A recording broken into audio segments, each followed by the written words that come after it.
नमस्ते मित्रों, स्वागत है आप सबका।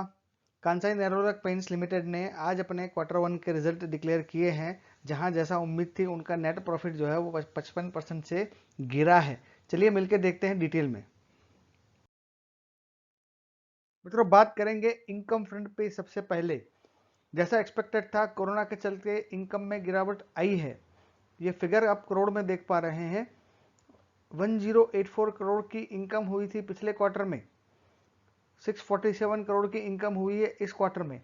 तो यहाँ पे जैसा हम बता रहे हैं कि करीब करीब 440 करोड़ की उनको सीधा रिडक्शन हो गया है उनकी इनकम में।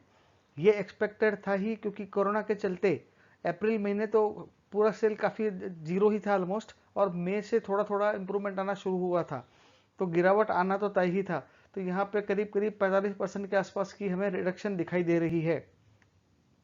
अगर बात करें उनके टोटल एक्सपेंस की, तो वहां उन्होंने गिरावट हुई है, लेकिन वो सब्सटेंशियली नहीं हुई है। 990 करोड़ से 605 करोड़ की उनकी एक्सपेंस रहे हैं। तो अगर इन दोनों का डिफरेंस जो होता है इनकम और एक्सपेंस का, जो कि आपका ग्रॉस प्रॉफिट होता है या ऑपरेटिंग प्रॉफिट होता है, वो सिर्फ 51.55 करोड़ ही रहा, जो पिछले क्वार्टर में 93.55 करोड़ के आसपास का था। तो जहां पे हम देख पा रहे हैं कि ये इनकम भी जो है इनकी आधी से भी कम हो गई है, प्रॉफिट बिफोर टैक्स। और अगर हम बात करें कि टैक्स देने के बाद की जो इनकम है, ये 29.64 करोड़ ही हुई है। Profit after tax, net profit जिसे हम कहते हैं, वो 29.64 करोड़ ही रहा है, जो पिछले क्वार्टर में 65.36 था। अगर पिछले साल वाले क्वार्टर के मुकाबले देखें तो ये और भी खराब पिक्चर दिखाई दे रहा है। पिछले साल जबकि कोई इम्पैक्ट नहीं थी, उस टाइम पे उनका 144 करोड़ का प्रॉफिट था। तो अगर उससे मुकाबले बात करें तो उनका प्रॉफिट जो है वो 80% कम होके सिर्फ 20% का हिस्सेदारी, मतलब ये आप देखिए 30 करोड़ है, ये 150 करोड़ के आसपास है। तो ये यहाँ पे 1/5 हो गया, 5वां हिस्सा हो गया है पिछले साल के मुकाबले। तो अभी तो जो उनका साल भर का प्रॉफिट था 515 करोड़, इससे ये फिगर काफी दूर लग रहा है। मतलब इसको मीट करना इस साल तो मुश्किल ही होगा। अभी ऐसा ही चलता रहा, अगर आने वाले क्वार्टर में अगर वो अपना सेल डबल भी कर लेते हैं, तो भी 60x60 तो ये 180 करोड़ 200 करोड़ तक जा सकते हैं।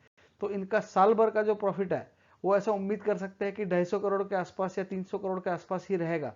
तो पिछले साल वाले फिगर से ये ड्रास्टिकली कम ही रहेगा।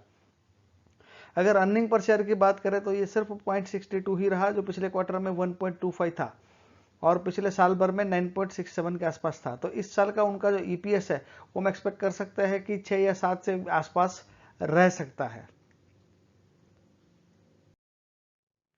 अगर इनके टोटल इनकम की बात करें तो जैसा हम देख पा रहे हैं पिछले 5 साल के अंदर, मार्च 2016 में जहां पे 3,800 करोड़ का सेल था, वो 4,100, 4,700, 5,400, 5,300।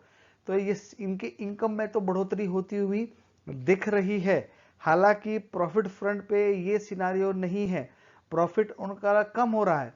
भाई, जहां 3,800 करोड़ पे 900 करोड़ का प्रॉफिट था, यहाँ पे 5,305 करोड़ पे सिर्फ 500 करोड़ का प्रॉफिट है। तो उनका जो नेट प्रॉफिट है, वो उनके रेवेन्यू का यहाँ पे 10% हो गया है।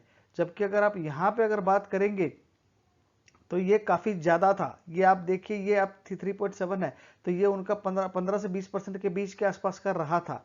अगर यहाँ पे भी देखेंगे तो ये अच्छा खासा प्रॉफिट था, इनका 10% से भी ज्यादा था। तो यहाँ पे इनके प्रॉफिट में गिरावट आ रही है, और ये कंटिन्यूस है। अब देखिए इनके प्रॉफिट में काफी हद तक गिरावट आ रही है, तो ये उनके लिए चिंता का विषय जरूर होगा, और ऑफ कोर्स शेयर होल्डर्स के लिए तो होगा ही होगा। और यही कारण है कि उनके चार्ट में गिरावट हम देख पा रहे हैं। ये देखिए, ये कभी 98 में, आज से 22 साल पहले, ये 5 रुपए का, 4.5-5 रुपए का शेयर था। ये अपने शेयर होल्डर्स को 100 गुना से भी ज्यादा का रिटर्न दे चुका है। तो जब हम कहते हैं कि लॉन्ग टर्म में अच्छी कंपनी में निवेश आपको जरूर फायदा दिलाएगा, ये एक बार फिर से यहाँ पे साफ साफ दिखाई दे रहा है। इस कंपनी ने करीब करीब 600 के लेवल टच किए थे, लेकिन जैसा कि हम देख पा रहे हैं कि 2019 के एंड से थोड़ा सा गिरावट इसमें आना शुरू हुआ था। बात करें अगर इसके फाइनेंशियल्स की, तो इंडस्ट्री का पीई जो है वो 60 के आसपास का है। हालांकि इस कंपनी को जो है वो पीई कम मिल रहा है, वो 45 के आसपास का ही है। और अभी जैसा कि हम देख पा रहे हैं कि इसका पीई और कम होने की गुंजाइश यहाँ पे साफ साफ दिखाई दे रही है। कोरोना के चलते मार्केट आने वाले टाइम में भी सुस्त रहेगा, लेबर की अवेलेबिलिटी के इश्यूज रहेंगे, रियल एस्टेट के जो है प्रोजेक्ट जो है वो जल्दी से बढ़ने की उम्मीद फिलहाल तो दिखाई नहीं दे रही है। तो इस टाइम में हो सकता है कि ये स्टॉक के ऊपर आने वाले टाइम के ऊपर भी प्रेशर देखने को मिल सकता है। मित्रों, यहीं पे हम अपना वीडियो समाप्त करेंगे। अगर आपको अच्छा लगा हो तो लाइक करें, कमेंट करें, शेयर करें, सब्सक्राइब करें। वीडियो देखने के लिए आपका बहुत बहुत धन्यवाद।